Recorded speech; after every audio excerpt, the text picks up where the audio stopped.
In the United Earth headquarters, representatives of each nation sits in a circular manner, all facing a hollow display of a bipedal, eagle-like alien. The alien's bluish-black feathers that only covers its head, its piercing red eyes, and the brilliant blue silk-like garment it wears are nothing short of fascinating to the representative. In a slightly broken English, it spoke of an offer for peace and to ally with humanity.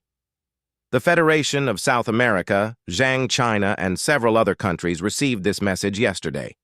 We are to discuss the course of action we should take to communicate with these Ardhens, as they call themselves. The moderator spoke, translated into many languages of the representatives by the room's AI. A discussion started among the attendees, each giving an opinion on how to approach this. We are not denying the aliens' offer of peace, but we should not be so quick and accept everything. This might be a diplomatic trap, the representative of Southern India said. We say to reject their proposal. What we are seeing might be an effort to turn us into cannon fodders for their wars. Besides, we have yet see other aliens and their relationship with the Ardens. Representative of Federation of Eastern Europe answered, We will begin the voting. All agreed to accept the offer of the Ardhen. Nearly all countries' representatives raised their hands, even from the Union of Mars, Republic of Titan, and Europa Republic. Abstentions? The question answered by nearly a dozen raised hands, from the Republic of South Africa, United Korea, to the Kingdom of Mongolia. All against? The People's Republic of California, Greater Florida, Coalition of the Great Lakes, and Federation of Eastern Europe raised their hands. We want to impose veto power to reject the aliens. The People's Republic of California's representative is cut off before she can finish her sentence. You no longer have veto power, nor do China, Russia, France, or Britain. You no longer exists. The moderator is annoyed, thinking that she had forgot the second Carrington event that knocked out majority of the world's electricity and internet, the cause of the downfall of the old world's superpowers. The decision is made. We will be accepting the Ardhen's offer, and we will be sending delegations to meet with theirs. We will discuss this in another time. Damn Americans. We got into so much trouble when they had veto power. Good thing we no longer give veto power to anyone. The moderator said to his aide as they walk out of the room. So, what are we giving those aliens when we meet them near Pluto? The aide asks as he walks behind him. We give them some good services, maybe some handmade swords and fabrics for their emperor. Those birdies seems to like gold and fine things like us, he answered as both entered an elevator. Yes, sir. Should we also send someone there to be our eyes and ears? The aide pressed the button for the ground floor. We will see after the first meeting. No use in offering them our special forces. They won't have us for their Imperial Guards right away. Yes, sir. Both of them walks out as the elevator reached the ground floor. Night falls in the Imperial Palace in Ardalis. The two inhabited green and blue moon above shines bright, reflecting the light of their star. A hovering luxury vehicle pulled into the near-empty parking lot of the palace before an Ardhen in black and white steps out, the Minister of Foreign Affairs. The guard stopped him as he walks towards the entrance. May I see your ID? The guard asks, his right talon clutching the grip of a black plasma rifle. I'm the Minister of Foreign Affairs. I have something to tell the Emperor about, he said as he gives the guard his ID.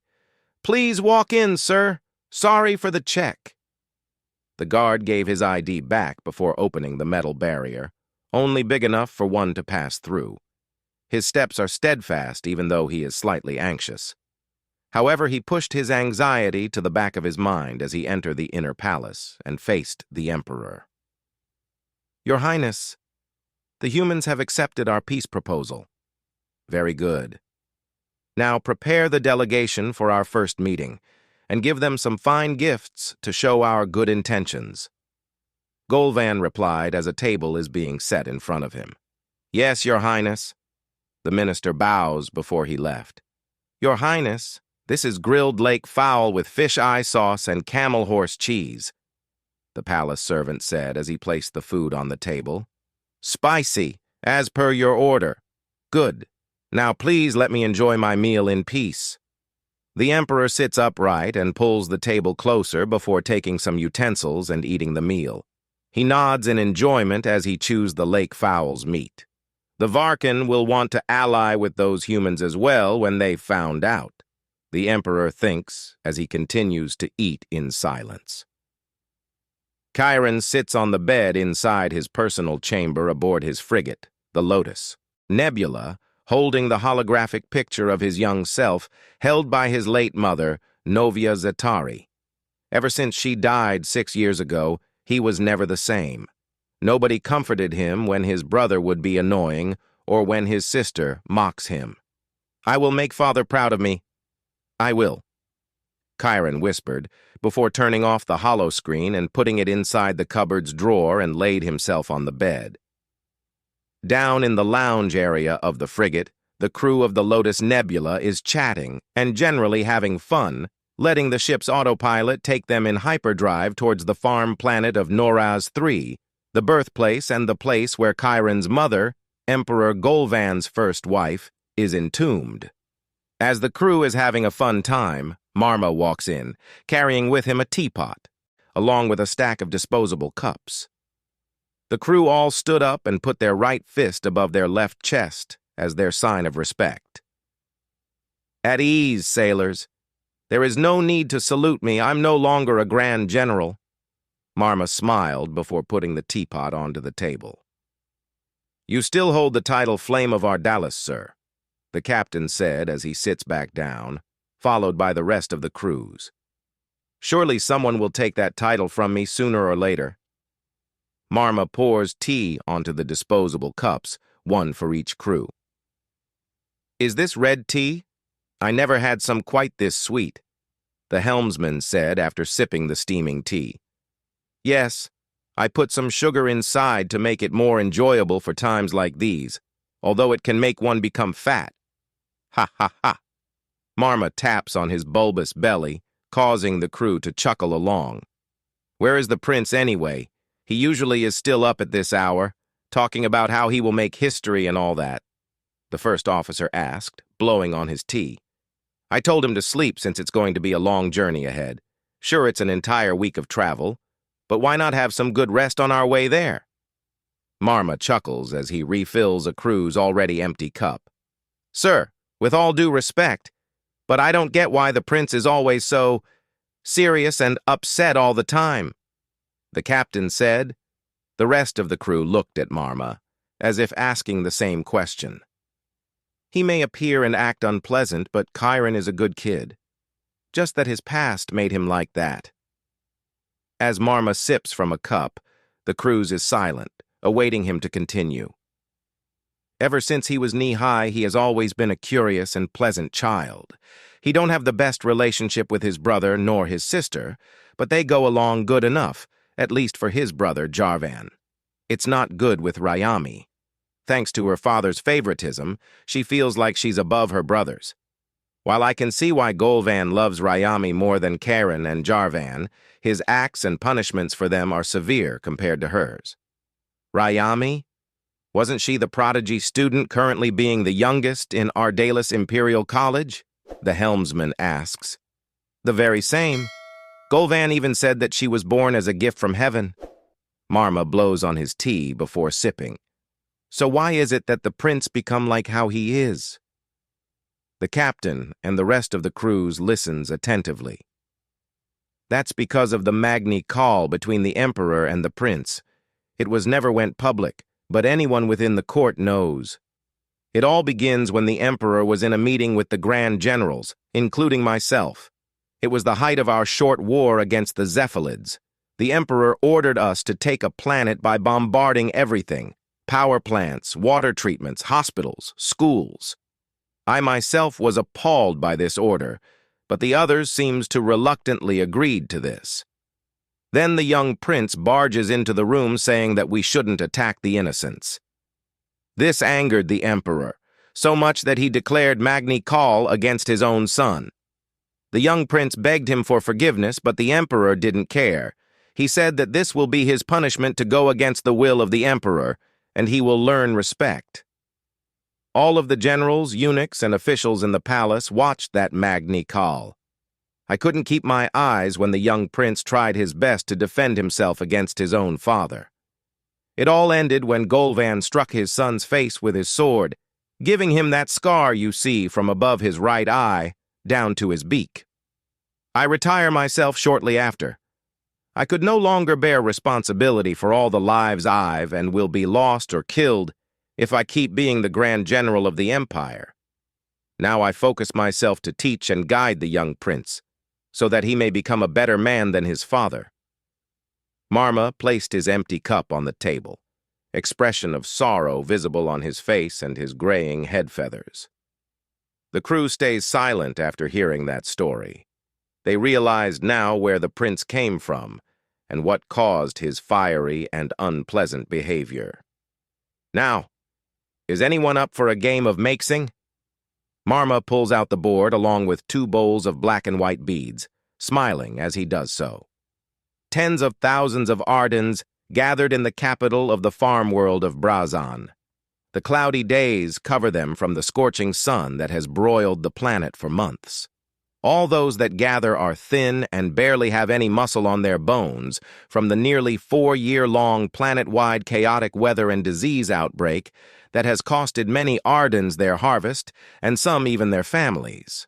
Corn, rice, grains, and fiber along with red wheat are the cash crops of the planet, along with the milk, meat, and leather of quadrupedal mammal called cowhorse, and the goat-sized flightless birds called prairie fowl and the eggs they produce. But for years, the usually predictable weathers have turned chaotic and caused the harvest to fail and the subsequent lack of animal feed killed many of their livestocks. But it's not the death of livestocks, nor the lack of harvest that have pushed these Ardhens over the edge. Rather, it's caused by the death of many of their children from disease, caused by the crazy weather and lack of food for the people.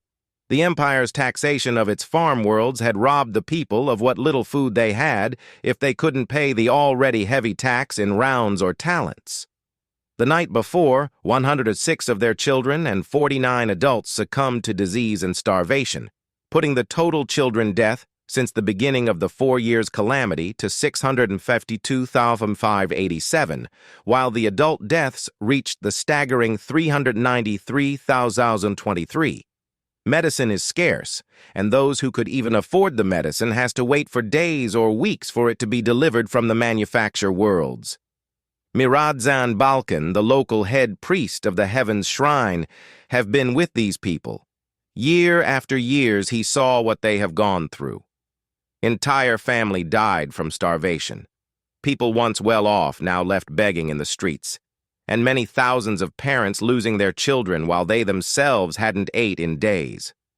He have had enough of the Empire's negligence of its people, the tyrannical and corrupt officials and their posse. Oh, people! For years we have suffered from drought, disease, and robbing taxes. This means one thing and one thing only. The Za'atari have lost the mandate of heaven. Miradzan spoke atop the podium in front of the Capitol building. Behind him, the flag of the Za'atari flies in the wind. His speech answered by the cheers of the starved farmers and tradesmen. Gather your weapons, prince your ammunition. We shall burn this dynasty down, and from it a prosperous empire shall rise, where none will be hungry nor sick nor in poverty.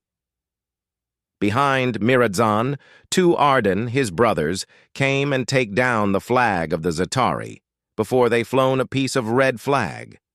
As Miradzan's speech continued, people gathering starts to rip away part of their red clothes, the cheapest color they can afford aside from the off-white color of corn rice fibers or the bleached white. For some, the clothes on their back is the only clothes they have. Holding a ripped piece of red on his right talon, Miradzan hold it high up above his head. The purple sky is already dead. The red sky will soon rise. When the Za'atari is dead, a new prosperous years shall come. Hopeful and angry yells of starving Ardhens filled the air as Miradzan and his 2 brothers, Nanara and Darnadzan, all tie the red cloth on their head. Not long after the crowd disperse, their steps are filled with purpose and their gait true. An unusual sight befall Barzan as people seemingly occupied with printing ballistic weapons and ammunitions from their 3D printers, and people pulling out whatever belonging they had for the coming campaign ahead for a better future. Weeks passed when an Imperial transport ship arrived and docks at the planet's space lift. From one of the water-drop-shaped dropships that came down, 6 Ardhen stepped out, 2 wearing satin clothes that was dyed in brilliant yellow, and the rest, or soldiers, donned in dark gray and yellow, the uniform of the Ardhen Army, each carrying high-capacity laser rifle, the standard issue of the Imperial Army. As the dust from the dropship settles, the 2 in brilliant yellow sees naught but an empty capital of Barzan. Unlike most time, they came here to collect tax, where everyone seemed to either beg or quickly fleeing from them. The group starts to walk towards the Capitol building, noticing a rather clean street, not a sign that the place has been abandoned long. They found the building's door ajar, and in enter the 6, not knowing that hundreds have awaited them in darkness with what few weapons they have. A short fight ended before long, and laid dead in the middle of the Capitol's entrance are 6 Ardhen. The bullets of the farmers pierced through the tax collectors' bodies with ease, and the energy shields of the soldiers couldn't hold long against the volume of fire shot by the farmers. Miridzan came to the renowned tax collector's body and with a machete cuts his head off. Walking outside of the building carrying the head of the tax collector, he is welcomed by the cheers of thousands, all wearing something red and all carrying the ballistic weapons they use to hunt or ward off pests and predators. And so, the Redcoat Rebellion has begun.